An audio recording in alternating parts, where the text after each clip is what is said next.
Senator Jacqui Lambie, very good morning to you. Good morning, Michael. What's with the coat, mate? It's beautiful in Tasmania. We have to harden you up while you're down here. I know, I've got to harden up. I've been here since the crack of, and it's very cold. But yes, thank you for making me feel very weak in response. Hey, so you're the head of the Jacqui Lambie Network, running a field of candidates in 4 of the 5 electorates here. All the polls suggest you could be in for a very good night tomorrow night. How are you feeling? Oh, you know, you don't want to feel too confident. There's a lot of emotions that go through, and you've got to be very careful out there with the candidates. You know, we have high hopes, but you've also got to have a reality check and say some of you are not going to make it in, or we may not score anything. So you just got to be really, really careful with that stuff, because you want to be able to walk out of here, and if they don't win seats, say, you know what, thanks very much, guys, you had a bloody great go at it. You've been out there on those traffic lights, you've been out there on that corners. We don't have the money backing that the rest of them do, so you're just really, really careful with that sort of stuff. There is confidence. We are hoping that Tasmanians are ready for change. I've given them choice out there. Now it's up to the voter. What are your candidates offering voters? Why should they vote for Jacqui Lambie Network candidates? What my candidates are offering is they have real life experience. They have not come up through the same political style that the rest of them have out there. They're offering you integrity. They're saying that they're going to they'll look at the legislation and vote on that as is. Because we don't take those big donations from business or unions, what that means is those guys, they're not influenced. They're not influenced. What they are influenced by is what is the best thing for their electorates and what is the best thing for Tasmania. And that's what makes them so special.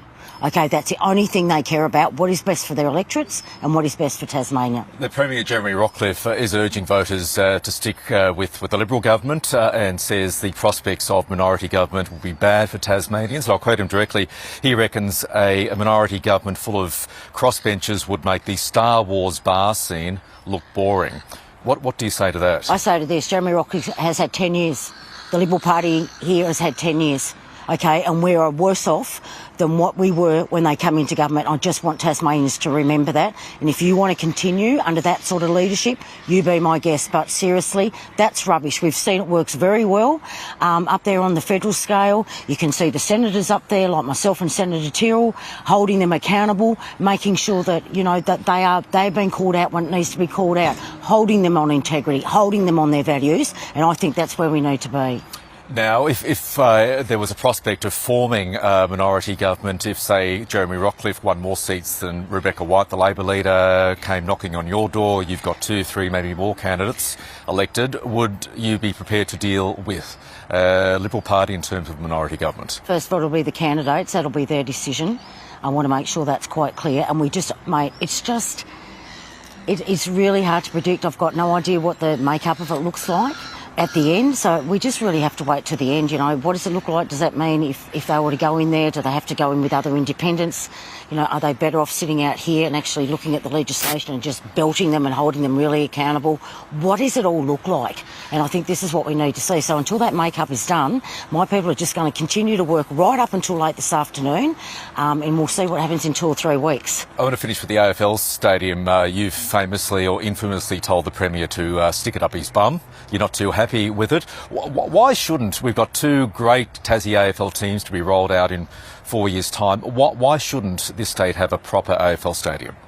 Well, I don't know, but maybe he can tell me why, when it comes to emergency housing, that my office can no longer get people that come into my office that are on their hands and knees begging me for a roof over our head, but he's more interested in putting a roof over a stadium. So when he can explain that, when I did that housing debt and wiped that, and Senator Tyrrell got them an extra 1,200 houses, why our housing crisis down here has got worse. We have got ramping out there so bad. We've got kids not attending school. It's about priorities, and it's about priorities of people's lives. And I'm not sure how a new stadium is going to have a positive effect on lives here in Tasmania. Jacqui Lambie, appreciate your time this morning.